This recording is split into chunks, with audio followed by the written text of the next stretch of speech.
Ya Arhamar Rahimin, irhamna.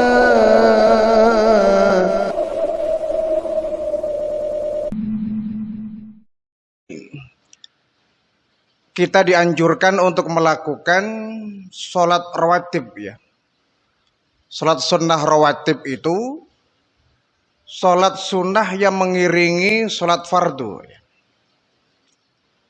Baik yang dikerjakan sebelum sholat fardu atau yang dikerjakan sesudah sholat fardu.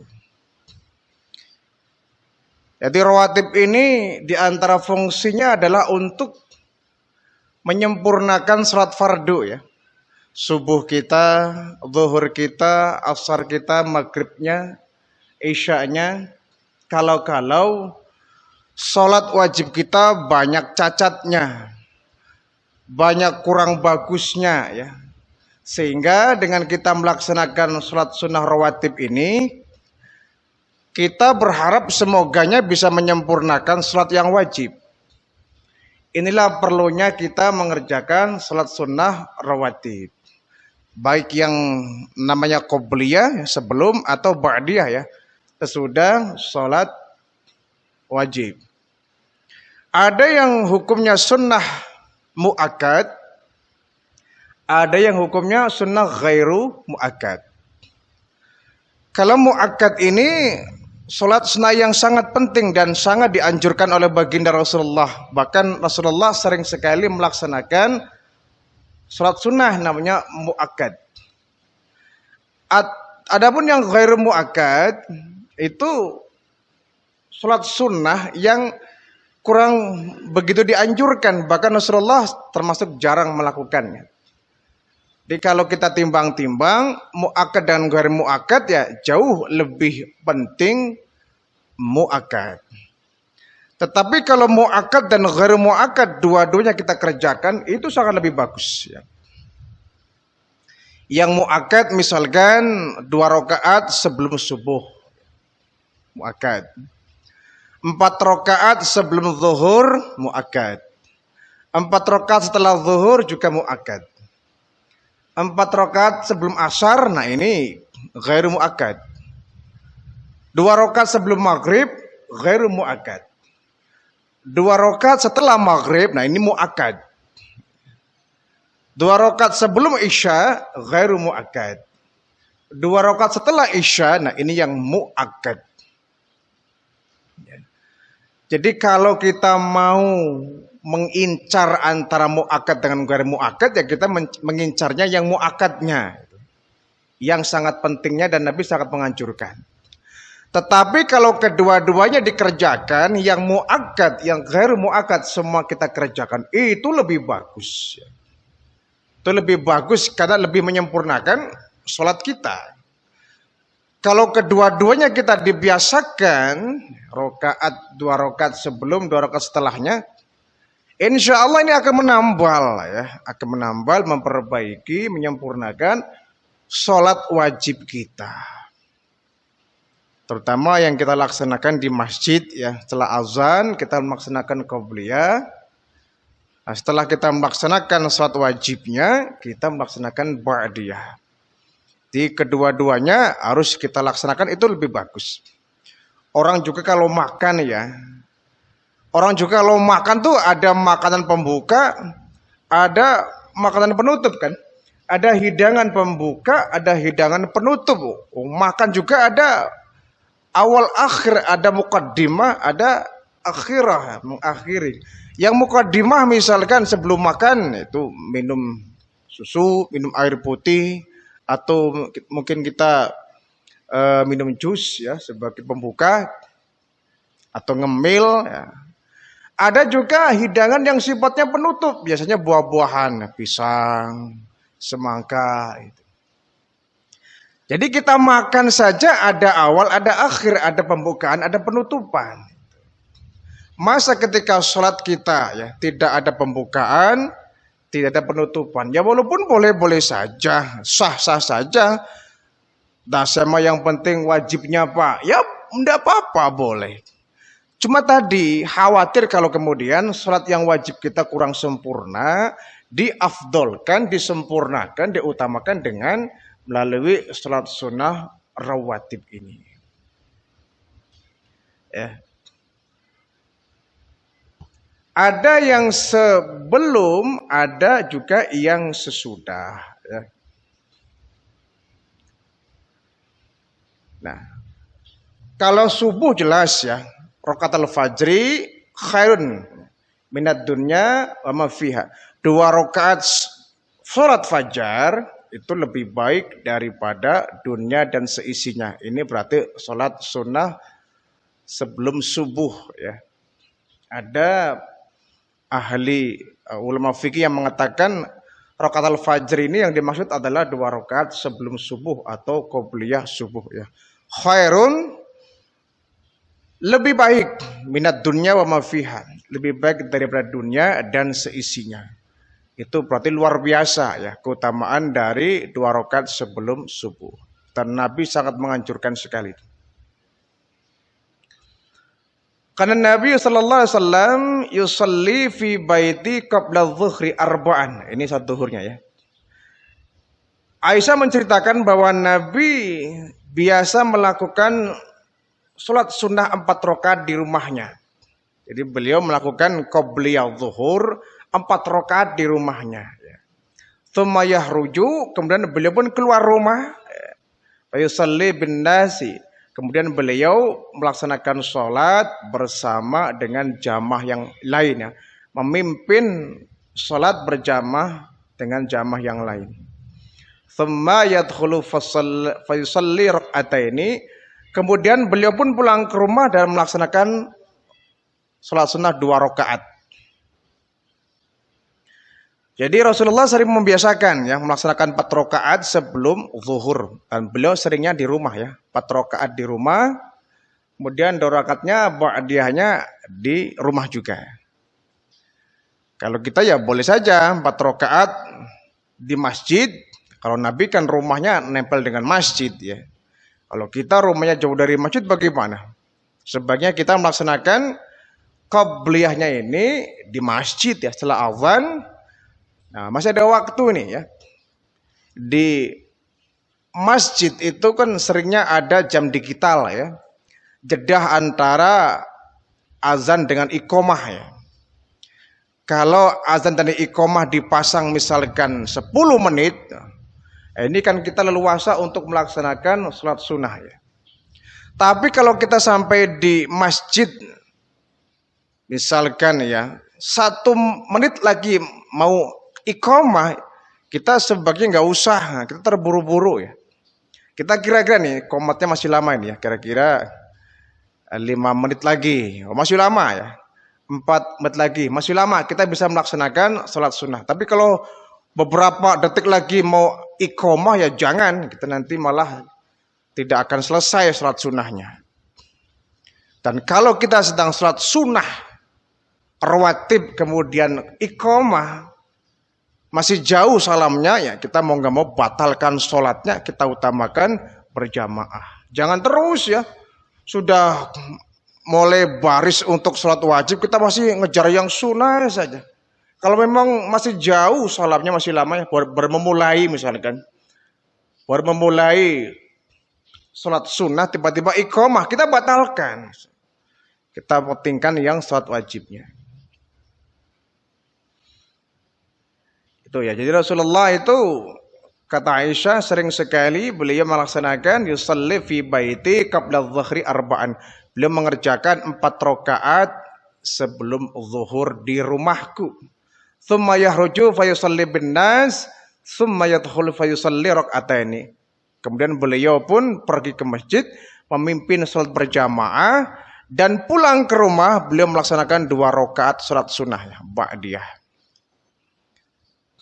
Jadi kita lebih mudahnya di masjid ya karena memang jarak rumah kita barangkali dengan masjid agak jauh.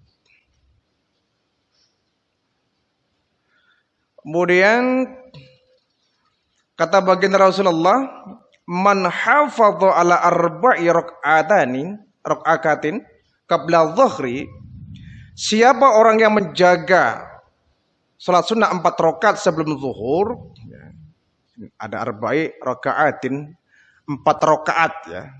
Jadi salat sunnah sebelum zuhur itu 4 rakaat. Man hafadha ala arba'i rakaatin qabla dhuhri, barang siapa orang yang menjaga, membiasakan melaksanakan 4 rakaat sebelum zuhur, wa arba'in ba'daha, dan 4 rakaat setelah zuhur, haramallahu 'alan nari, Allah mengharamkan baginya masuk ke neraka. Subhanallah. Itu baru salat sunnahnya ya. Itu baru melaksanakan rawatibnya. Siapa yang menjaga, membiasakan 4 rakaat sebelum zuhur, 4 rakaat sesudah zuhur, ya, haramahullahu 'alan nari, Allah mengharamkan baginya masuk ke dalam neraka. Subhanallah. Apalagi salat wajibnya itu baru ya. Itu baru keutamaan dari salat sunnahnya, belum salat wajibnya. Ya. Jadi kita biasakan melaksanakan salat sunnah ya, qobliyah dan ba'diyah zuhur. Kemudian salat asar ya, juga ada salat sunnah qobliyah. Kalau asar hanya qobliyah ya, nggak ada ba'diyahnya. Karena kenapa? Kalau ba'diyah asar kok diperbolehkan?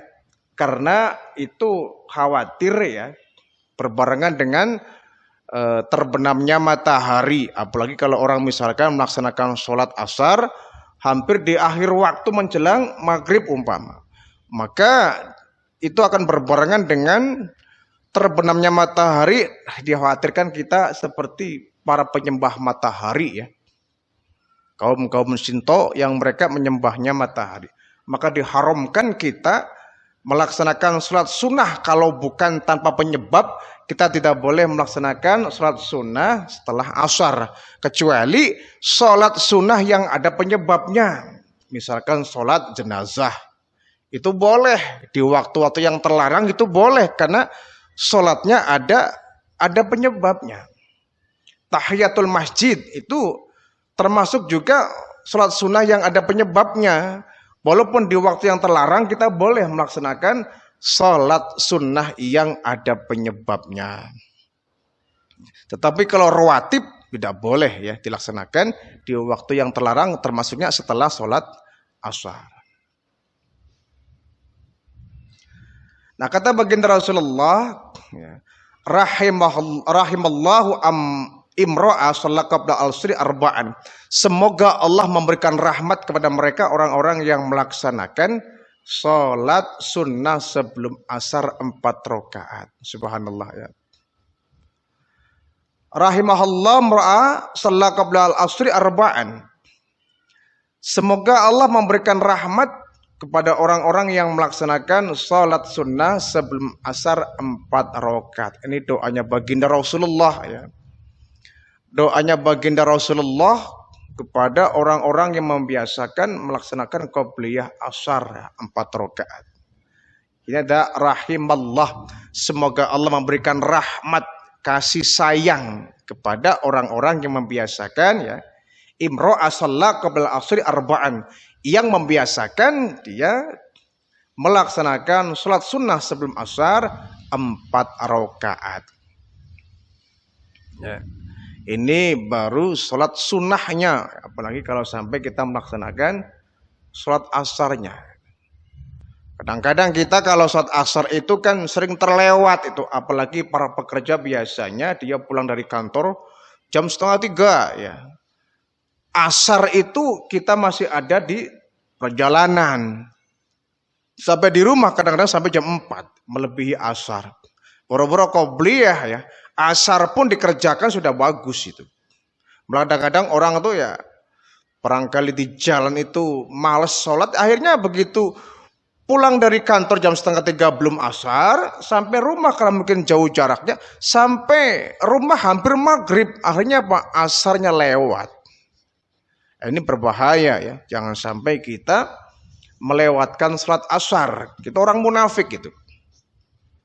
Ya.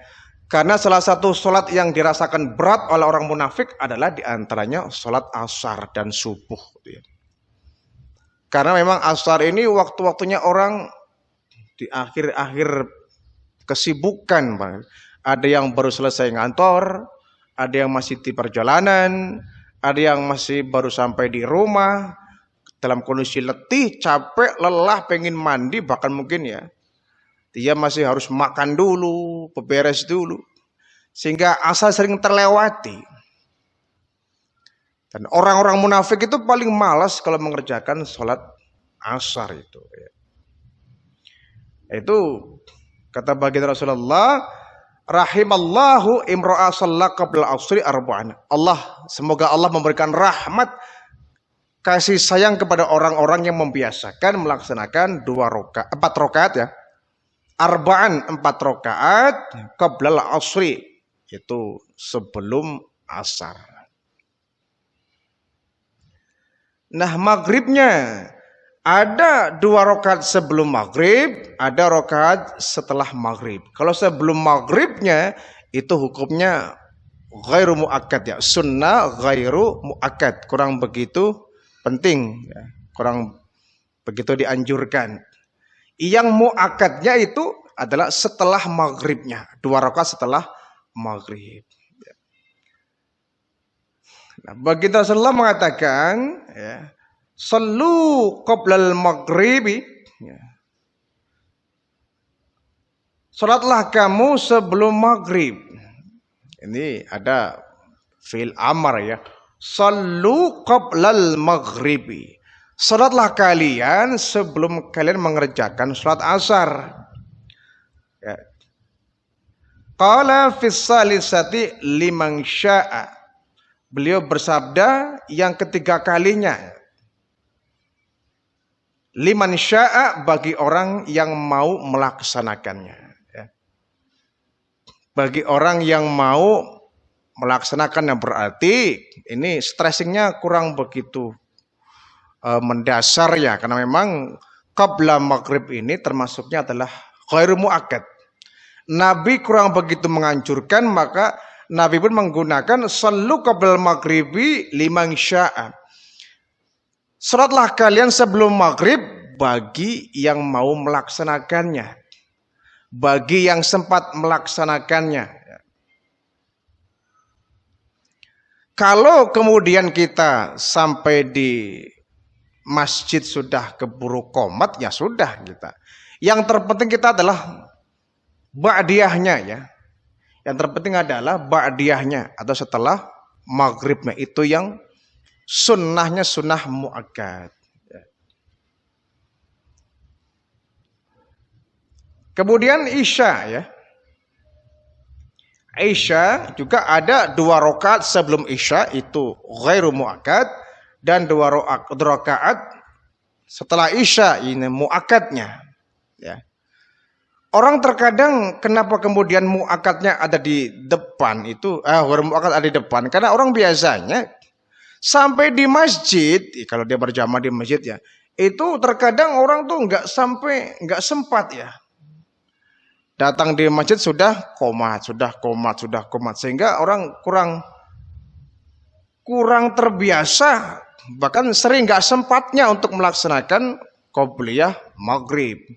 Tetapi kalau ba'diyah umumnya orang semua sempat, ya, karena nggak dibatasi apapun, ya.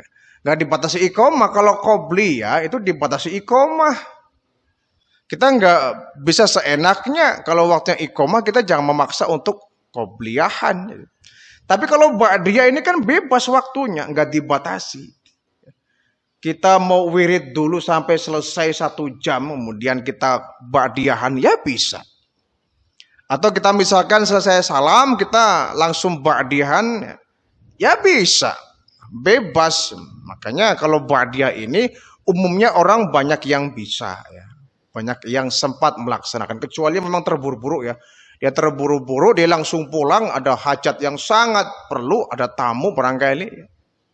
Atau misalkan istri kita lagi sakit, orang buru-buru pulang ke rumah itu.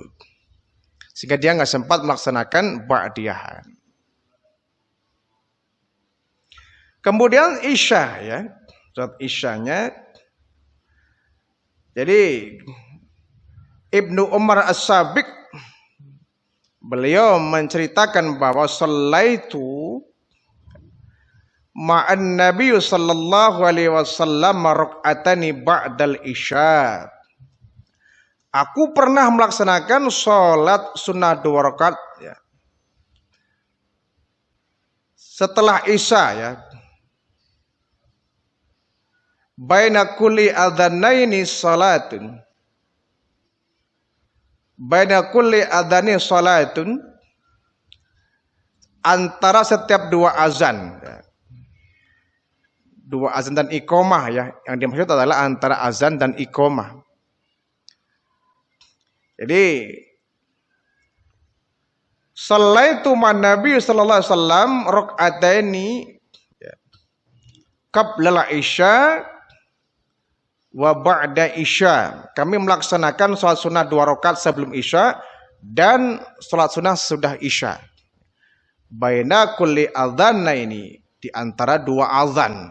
Yang dimaksud adalah iqamah ya, antara adzan dan iqamah. Tadi itu sebelum Isya ya. Wa ba'dal Isya'i, dan 2 rakaat setelah Isya. Ini artinya apa? Para sahabat mencontoh baginda Rasulullah. Ya, sini ada salatu ma'an Nabi, kami melaksanakan salat bersama Nabi. Iya, artinya Rasulullah membiasakan kami salat bersama Nabi, melaksanakan salat sunnah sebelum dan sesudah Isya. Sebelumnya itu adalah ghairu mu'akkad, adapun yang sesudah Isyanya adalah mu'akkad. Jadi kalau kita ngambil yang pentingnya, ngambil yang berbobotnya, kita ngambil ba'diyahnya ya, kita ngambil yang sesudahnya.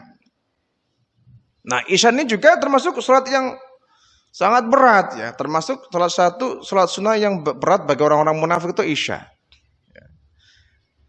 Kata Rasulullah, siapa yang melaksanakan sholat Isya berjamaah, dia seperti orang yang sholat sunnah setengah malam gitu ya. Dan siapa orang yang mengerjakan sholat subuh berjamaah, dia seperti orang yang melaksanakan sholat sunnah 1 malam suntuk ya. Itu sholat Isyanya. Ditambah lagi dengan kesempurnaan qabliyah dan ba'diyah ya, sholat rawatib. Jadi intinya bahwa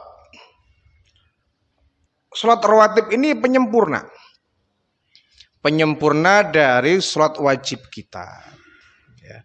Bagi orang yang mengkhawatirkan sholat wajibnya itu kurang sempurna, dengan menjaga kehati-hatian, dia kemudian mengerjakan sholat sunnah, qobliyah dan ba'diyah. Ya. Tidak memandang itu mu'akkad ataupun yang ghair mu'akkad. Ini hebat. Orang kadang-kadang nggak peduli amat ya. Yang penting mau mu'akkad ke, ghair mu'akkad ke, qobliyah, ba'diyah kita laksanakan ya. Kecuali subuh. Subuh tidak ada ba'diyah, hanya ada qobliyah. Ya. Setelah asar dan setelah subuh yang kita tidak boleh mengerjakan salat sunnah rawatib. Kenapa? Kalau asar tadi ya, khawatir nanti berbarengan dengan terbenamnya matahari. Kalau ba'diyah subuh ini nanti berbarengan dengan terbitnya matahari. Karena memang jedanya itu sangat pendek. Dari fajar sampai waktu duha itu hanya 1 jam barangkali. Nah, orang kalau kemudian dia sholat subuhnya itu tidak sampai di tepat waktunya, dia kesiangan umpama, maka dia kalau ba'diyahan bisa sampai berbarengan dengan terbitnya matahari. Itu khawatir kita seperti orang yang menyembah atau menghormati kemunculan matahari kalau ba'diyah subuh. Kalau ba'diyah asyar, kita menghormati seperti orang ya, seperti orang yang menghormati terbenamnya matahari. Itu khawatirnya akan menggelincirkan iman dan akidah